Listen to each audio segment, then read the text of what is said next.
আসসালামু আলাইকুম ভিউয়ার্স, সোনিয়া সেলাই ঘরে আপনাদের সবাইকে সাদর আমন্ত্রণ। দেখুন, এখানে আমি 3 পিসের সাইডের কাপড় নিয়েছি। সুন্দর একটা বেবি ফ্রক কাটিং ও সেলাই করব। আমি ফ্রকটার লম্বা নিব 25 ইঞ্চি, এখানে আমি 23 ইঞ্চি নিচ্ছি সেলাই সহ, আর বাকিটা আমি নিচে কুচি দিয়ে নিব। আমি 23 ইঞ্চিতে মার্ক করে কাটিং করে নিচ্ছি। কাপড়গুলো আমি সাইডে দিব, আর এখানে যে এক কালারের কাপড়টা আছে এই কালারের কাপড়টা আমি দিব ভিতরে। দেখুন, ওর পরে আমি আগের মাপের কাপড়টা বসিয়ে দিয়ে কাটিং করে নিব। এভাবে হবে মাঝখানে কালারের কাপড়টা, আর দুদিকে ছাপার কাপড়টা হবে। আমি এখন সেলাই করে তারপরে কাটিং করে নিব আবার। এখানে দেখুন, আমি দোভাঁজ করে গলাটা কাটিং করে নিব।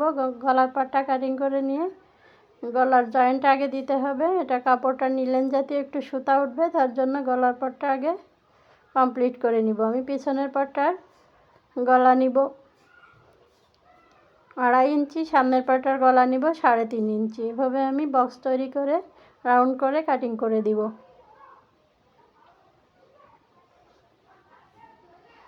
আমি পিছনের পাটটা সরিয়ে নিয়ে সামনের পাটের গলার ডিপটা কাটিং করে দিব। এটা আমি 3.5 ইঞ্চি নিয়েছি।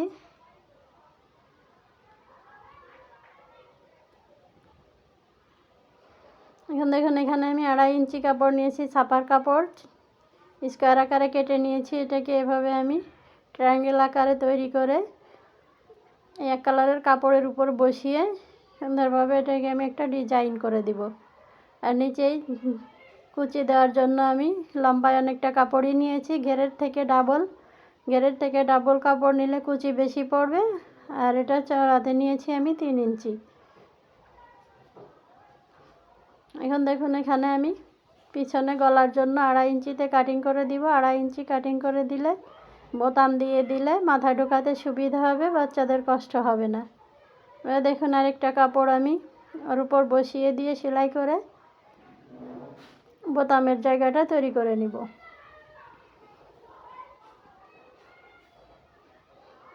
এখানে এভাবে একটু কাট বসিয়ে দিলে কাপড়টা উল্টিয়ে ভিতরের দিকে দিয়ে দিতে সুবিধা হয়।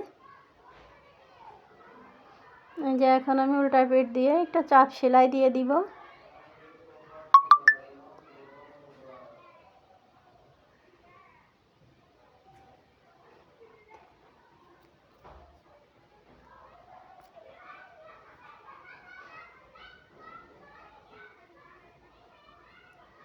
দেখুন, আমার পিছনের বোতামের যে পটির কাপড়টা লাগিয়েছে ওটা লাগানো কমপ্লিট হয়ে গিয়েছে। এখন আমি দুইটা পার্ট জয়েন্ট দিয়ে দিব, সামনের পার্ট এবং পিছন পার্টটা জয়েন্ট দিয়ে দিব। জয়েন্ট দিয়ে আমি গলার উপরে পাইপিং লাগিয়ে দিব। আমি একটা শোল্ডার জয়েন্ট দিয়ে দিয়েছি, সেম একইভাবে আরেকটা শোল্ডারও জয়েন্ট দিয়ে নিব। দেখুন, দুইটা শোল্ডার জয়েন্ট দিয়ে নিয়েছি। এখন আমি একটা পাইপিংয়ের কাপড় লাগিয়ে দিব। পাইপিংয়ের কাপড়টা আমি 1.5 ইঞ্চি চওড়া করে কাটিং করে নিয়েছি। আর এটা আড়াভাবে কাটতে হয়, আমি বেশ কয়েকবার দেখিয়ে দিয়েছি। প্রথমে এভাবে মাথাটা মুড়িয়ে নিয়ে জামা গলার উপরে বসিয়ে দিয়ে আমি পুরো পাইপিংটাকে ঘুরিয়ে ঘুরিয়ে লাগিয়ে দিব। আর পাইপিংয়ের কাপড়ের একটা পাশ আমি সেলাই করে নিয়েছি, আর একটা পাশ খোলা অবস্থায় আছে। খোলা অবস্থাটা আমি জামার উপরে গলার উপরে লাগিয়ে সেলাই করে দিব। এখন দেখুন, এভাবে ছোট্ট ছোট্ট কাট বসিয়ে দিব, তাহলে পাইপিংয়ের কাপড়টা উল্টিয়ে নিলে ফিনিশিংটা সুন্দর হবে। এভাবে আমি উল্টিয়ে নিয়ে যতটুকু ইচ্ছে পাইপিংয়ের কাপড়টা মোটা চিকন করে আপনারা রাখতে পারেন। দেখুন, আমার পাইপিংয়ের কাপড়টা লাগানো কমপ্লিট হয়ে গিয়েছে। এখন যে ডিজাইনের কাপড়টা আমি লাগিয়ে দিব। আমি ডিজাইনের কাপড়টা শুধু সামনের পাটে লাগাবো, পিছনের পাটে লাগাবো না। এভাবে আমি সবগুলো ডিজাইন এক কালারের কাপড়ের উপর লাগিয়ে দিব।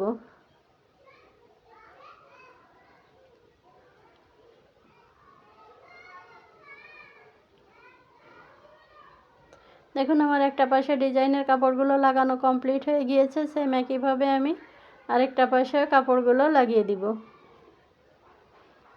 দেখুন, আমার দুইটা পাশে ডিজাইনের কাপড়গুলো লাগিয়ে নেওয়া কমপ্লিট হয়ে গিয়েছে।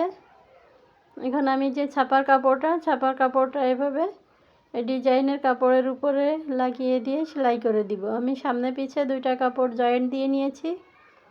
প্রথমে সামনের পাটের কাপড়টা আমি ডিজাইনের কাপড়ের উপরে বসিয়ে সেলাই করে দিব।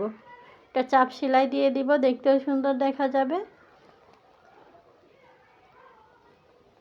দেখুন আমার একটা পার্ট সেলাই কমপ্লিট হয়ে গিয়েছে, আরেকটা পার্টও আমি সেলাই দিয়ে নিয়েছি সেম একইভাবে। বন্ধুরা দেখুন, এখন আমি শোল্ডার এবং আর্মহোলটা কাটিং করে নিব। আমি শোল্ডারটা নিয়েছি 3 ইঞ্চি, সেলাইয়ের পর আমার 2.5 ইঞ্চি টিকবে, আর আর্মহোলটা নিয়েছি 4.5 ইঞ্চি। এখানে এভাবে রাউন্ড দিয়ে আমি কাটিং করে নিব। আর বডিটা নিব 26 ইঞ্চি, আমি 13 ইঞ্চিতে মার্ক করে নিব। 4 পাটে 6.5 ইঞ্চিতে মার্ক করে নিব। আর এভাবে আমি নিচের ঘেরটা একটু রাউন্ড করব, কোমরটা একটু রাউন্ড করে দিব। কোমরটা আমি 24 ইঞ্চি নিব, বডিটা নিব 26 ইঞ্চি। আর নিচের ঘেরটা আমি কর্নারটা 1/2 ইঞ্চি উঠিয়ে দিব, তাহলে ঝুলে পড়বে না। এখন আমি পুরো বডিটা কাটিং করে নিচ্ছি।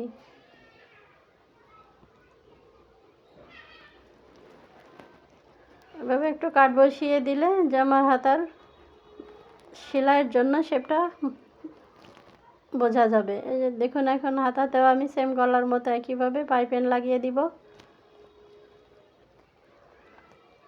পাইপিনটাকেও একটু কাট বসিয়ে দিলে উল্টিয়ে নিতে সুবিধা হবে। উল্টিয়ে নিয়ে চিকন করে রেখে পাইপিনের সাইড দিয়ে, নিচ দিয়ে আর তলপেট দিয়ে পাইপিনের উপর দিয়ে সেলাইটা দিতে হবে, তাহলে তলপেট দিয়ে পাইপিনটা খুলে আসবে না। দেখুন আমার পাইপিনটা লাগানো কমপ্লিট হয়ে গিয়েছে। এখন আমি বডির সাইডটা জয়েন্ট দিয়ে দিব।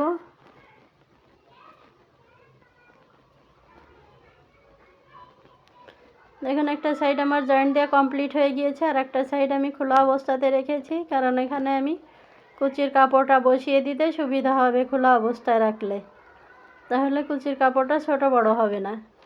আর আমি কুচির কাপড়টা বডির কাপড়ের উপরে রেখে কুচি দিব। আপনারা চাইলে আগে কুচি দিয়ে নিতে পারেন। আর এভাবে বডির কাপড়ের উপর রেখে কুচি দিলে কুচিটা কখনো ছোট বড় হয় না। আর কুচিগুলো দেওয়া কমপ্লিট হয়ে গিয়েছে। হাত দিয়ে একটু নিচের দিকে নামিয়ে দিয়ে কুচির কাপড়ের উপরে একটা চাপ সেলাই দিয়ে দিতে হবে, তাহলে কুচিগুলো সুন্দর বসে থাকবে। বন্ধুরা দেখুন আমার কুচির কাপড়ের উপরে একটা চাপ সেলাই দেওয়া কমপ্লিট হয়ে গিয়েছে। এখন আরেকটা সাইড যে খোলা আছে বডি, সে সাইডটা আমি সেলাই করে নিচ্ছি। এখন দেখুন আমি পিছনে একটা লুপ তৈরি করে লাগিয়ে দিব। পায়জামার ফিতার মতো একটা লুপ তৈরি করে নিয়েছি, এখানে লাগিয়ে দিব একটা বোতাম লাগানোর জন্য। ভিউয়ার্স দেখুন লুপটা লাগিয়ে নিয়েছি। এখানে যে দেখুন ডিজাইনের মাথায় মাথায় আমি একটু পুঁতি বসিয়ে দেব। পুঁতিগুলো বসিয়ে দিলে দেখতে খুব সুন্দর দেখা যাবে। এভাবে পুঁতিগুলো সেলাই করে আটকে দিতে হবে। আপনারা চাইলে আঠা দিয়েও এটা লাগিয়ে দিতে পারেন। দেখুন আমার পুঁতিগুলো এভাবে লাগিয়ে দিয়ে নিচের দিক দিয়ে একটু সেলাই করে সুতোটা গিট্টু দিয়ে কেটে নিতে হবে। এখন আমার সুতা কেটে নিলাম। এখন পুঁতিগুলো লাগানো কমপ্লিট হয়ে গিয়েছে। একটু বোতাম লাগিয়ে দিব। একটা বোতাম নিয়ে এভাবে কাপড় নিয়ে সুতা দিয়ে সুই সুতা দিয়ে পেঁচিয়ে একটা বোতাম তৈরি করে নিতে হবে। আমি অফ ক্যামেরায় 2টা বোতাম লাগিয়ে দিয়েছি, আর একটা বোতাম সেম একইভাবে লাগিয়ে দিয়ে দেব। বন্ধুরা আমার ভিডিওটি যদি ভালো লাগে প্লিজ লাইক শেয়ার কমেন্ট করে দিবেন, সাবস্ক্রাইব করে আমার পাশে থাকবেন। দেখুন দেখতে অনেক চমৎকার হয়েছে। 3 পিসের বেঁচে যাওয়া কাপড় দিয়ে এভাবে ডিজাইন করে জামা বানালে খুবই সুন্দর দেখা যাবে, বাচ্চাদের পরালে অনেকটা সুন্দর লাগবে। আমার ভিডিওটি ভালো লাগলে প্লিজ লাইক শেয়ার কমেন্ট করে দিবেন, সাবস্ক্রাইব করে আমার পাশে থাকবেন। আজ এ পর্যন্ত, আল্লাহ হাফেজ।